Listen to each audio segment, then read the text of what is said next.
April 27, 1945 in Italy. A narrow stone bridge crosses a shallow river below a ridge covered in chestnut trees. The water is clear. The current is weak. The bridge is 20 meters long, wide enough for a single vehicle. Its stones are dark with age and damp from morning mist. 15 British infantrymen lie concealed in the tree line 30 meters above the eastern bank. Their rifles are aimed at the bridge. Magazines are loaded. Bolts are forward. No one moves. No one speaks. Their uniforms are worn and stained. Their faces are unshaven.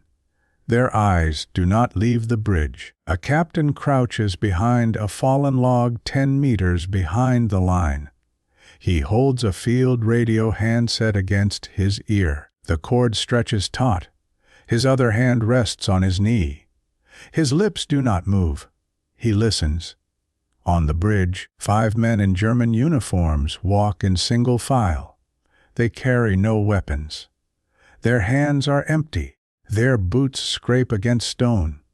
They do not look up. They do not hurry. The captain does not give an order. The unit is part of an infantry company that has been operating in the region for 6 weeks. They were tasked with securing crossings along secondary routes north of the Po Valley as German forces withdrew toward the Alps. Intelligence reports indicated scattered units moving through the area, some organized, most not. Resistance had been sporadic. Most encounters ended without engagement. The bridge was identified the previous afternoon by a reconnaissance patrol. Local civilians reported movement at night. Tracks in the mud suggested wheeled vehicles and foot traffic. The captain was ordered to observe and interdict if necessary. His men arrived before dawn and took position in the trees. They were told to expect stragglers, possibly armed, possibly not. The terrain favors observation. The ridge provides clear lines of sight. The river is too wide to ford easily. The bridge is the only crossing for 3 kilometers in either direction. The chestnut trees are dense enough to conceal the squad, but thin enough to allow firing positions. Visibility is good. The sky is overcast but dry. The 5 men on the bridge are middle-aged or older. Their uniforms are mismatched. One wears a Wehrmacht tunic with no insignia. Another wears a field cap with no rank markings. A third has rolled his sleeves to the elbow. None wear helmets. None carry packs. Their boots are caked with mud. They walk slowly, unevenly. One limps slightly. Another keeps his head down. They are halfway across the bridge when the captain receives the radio transmission. Standing orders are clear. Any armed personnel attempting to cross designated interdiction points are to be challenged. If they do not halt, fire is authorized. If they are unarmed but refuse to surrender, they are to be detained and transferred to military police. If they attempt to flee, fire is authorized. If their status is unclear, command is to be contacted for guidance. The men in the tree line have conducted similar operations before. 3 days earlier, they detained 2 German soldiers near a farmhouse. Both surrendered without incident.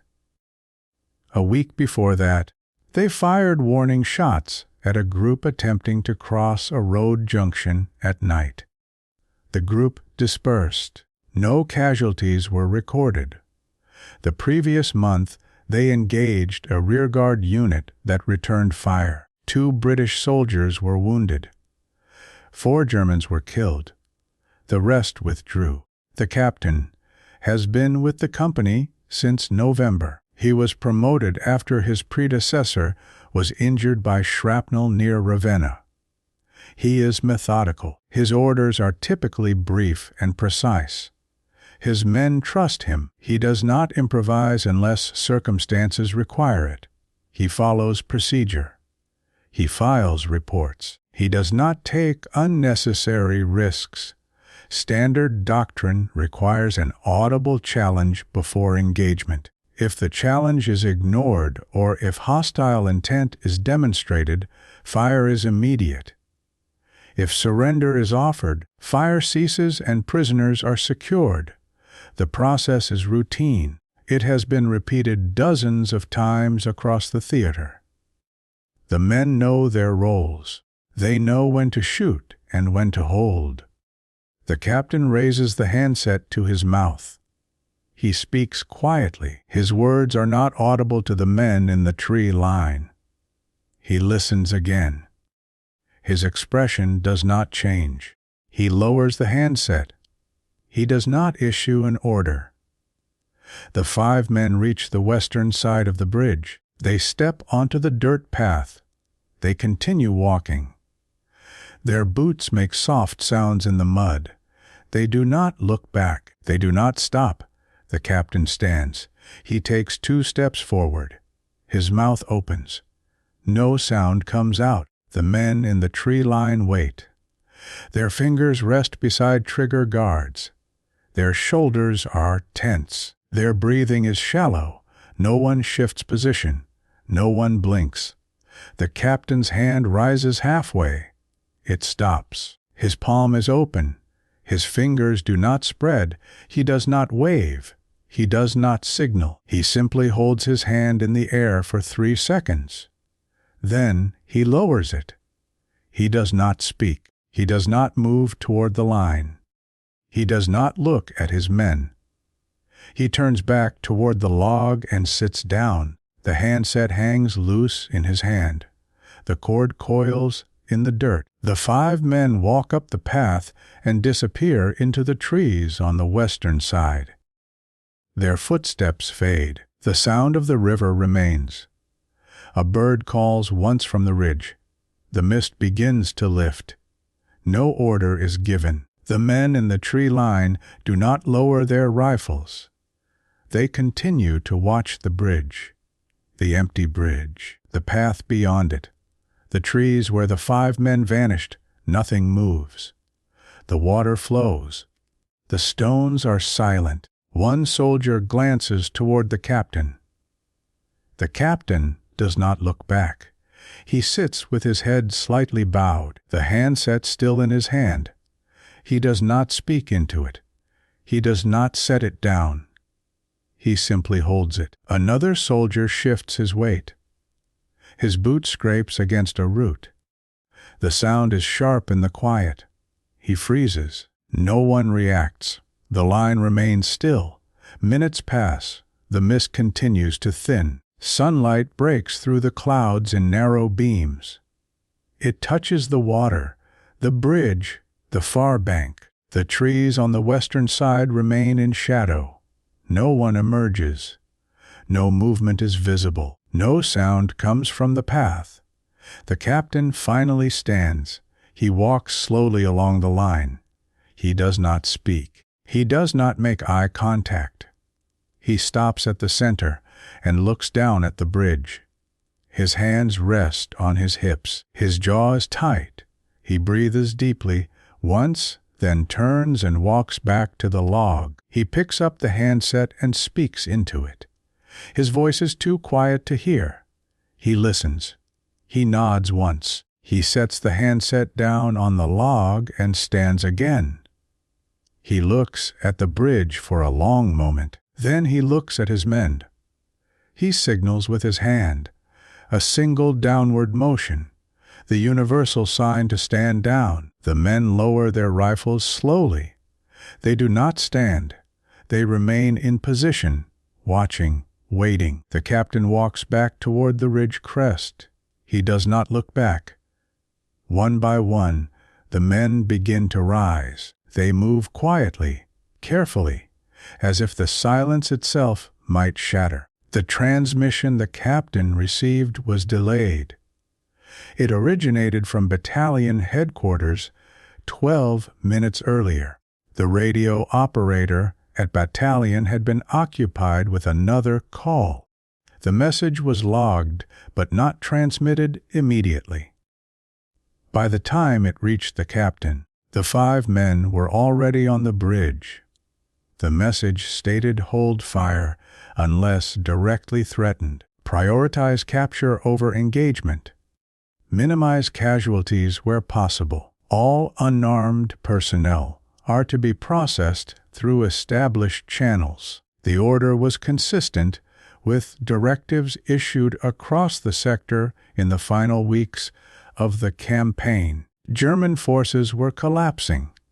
Organized resistance was rare. Most units were attempting to surrender to Western allies rather than Soviet forces advancing from the east. Command wanted prisoners, not bodies.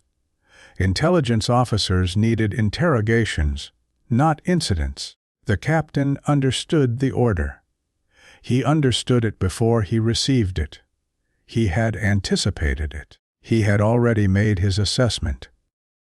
The 5 men were unarmed. They were not running. They were not attempting to conceal themselves.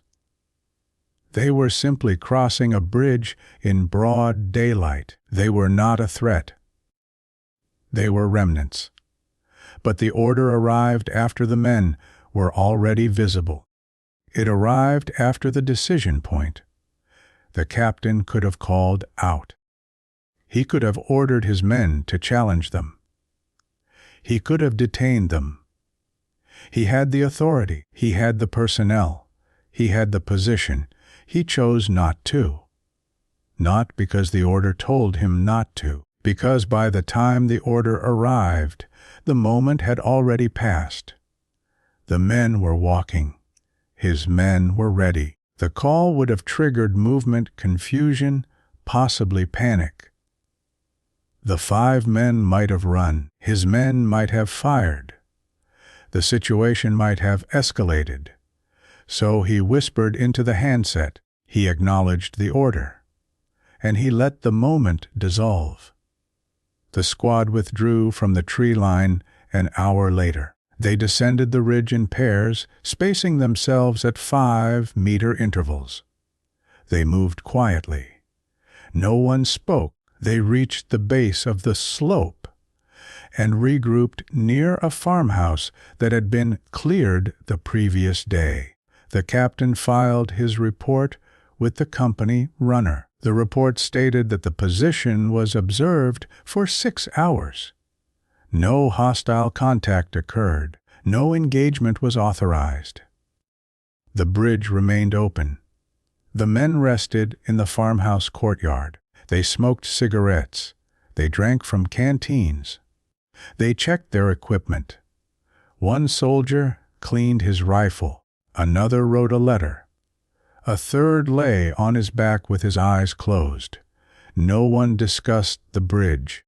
No one mentioned the 5 men. No one asked why no order had been given.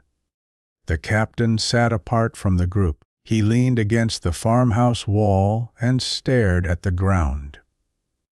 He held a cigarette, but did not light it. He turned it slowly between his fingers. After a while, he stood and walked to the edge of the courtyard. He looked back toward the ridge. The trees were barely visible in the distance. The bridge could not be seen from where he stood. He lit the cigarette. He smoked it halfway down. Then he crushed it under his boot and returned to the group. He told them to prepare to move. They had new orders. Another crossing, another road, another position to secure. The war was not over yet. They gathered their gear and formed up. They walked north along a dirt track. The farmhouse disappeared behind them. The ridge faded into the landscape. The bridge remained where it was, unguarded, open, crossed. No commendation was issued.